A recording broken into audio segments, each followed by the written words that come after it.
iMediatv Sports is on site at the Penhold Multiplex, the beautiful Penhold Multiplex, for the 2011 Red Deer Rebels Spring Prospects Camp. My name is Troy Gillard. I'm joined by Jared Waldo today.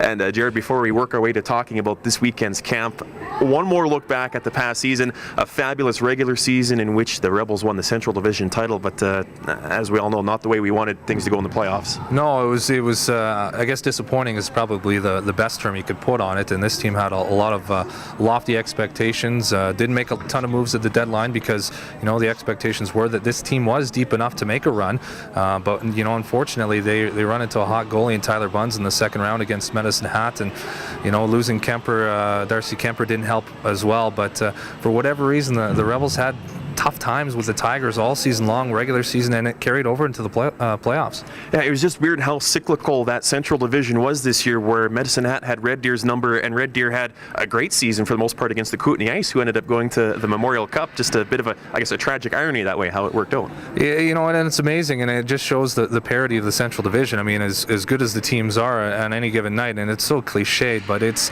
so true in the Central. I mean, you're going to look at teams that coming up in the next season, Lethbridge Hurricanes, Calgary Hitmen, both are going to be improved hockey clubs. What are we going to see from the Rebels? The Tigers they're going to be solid once again. So what, we saw it this year, and we're going to see it next year too, and that's just been the way the league's been panning out, especially in the Central Division. Yeah. And the one thing that was really nice about the past season, the buzz at the Centrium was back for the first time in a number of years. Fans were really excited about this hockey team again.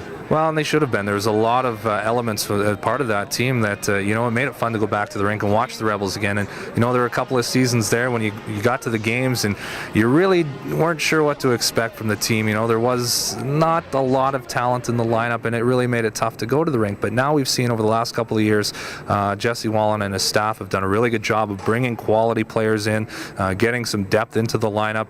And it shows from the goal line on out. It's been a very fun and entertaining team to watch, and it's also produced some good hockey players, namely one Ryan Nugent-Hopkins. And we'll talk about the Nuge momentarily, but some of those other players that made it fun to watch the Rebels last season being rewarded in the last few days here with some professional contracts, and you start between the pipes with Darcy Kemper, the WHL Player of the Year.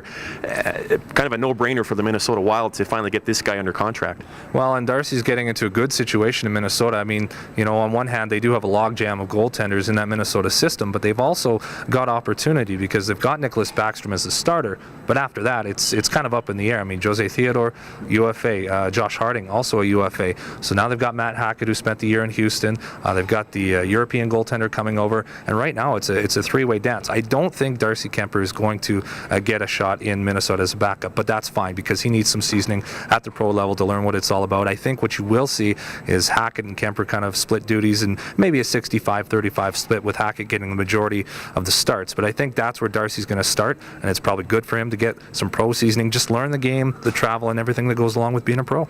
Absolutely, and some other members of last year's Rebels squad being rewarded with their entry-level deals also in the past few days. Notably, Byron Froese signing with the Chicago Blackhawks after a spectacular 43-goal season. And what a trade that turned out to be for the Rebels. I mean, you saw a kid like Landon Ferraro come in, and we all know what happened there with Ferraro and being moved to Everett. And when Froese came along, he was coming off a good season, but I don't know how many people expected him to go upwards of 40 goals. I certainly didn't myself. I thought he'd have a good season, but Froese came in, and what a compliment to that top 3, top 6, and he had a great season and rewarded by Chicago with that entry-level deal, so good for him. Justin Weller's signing his contract just a couple of days ago with the Phoenix Coyotes, and it'll be interesting to see what his future lies. He's a guy that I know the Rebels would like to have back here next year.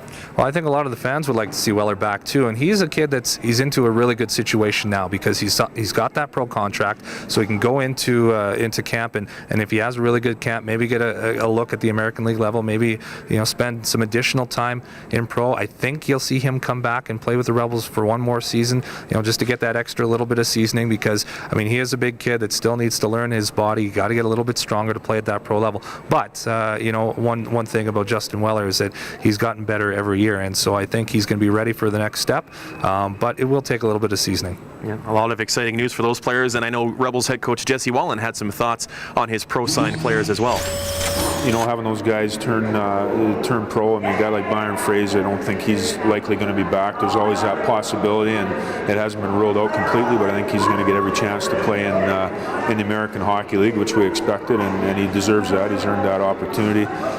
Justin Weller, in a little different situation, and he's going to have the opportunity, but more than likely going to end up back in Red Deer, which will be a boost for us, and I think will be real good for him as well.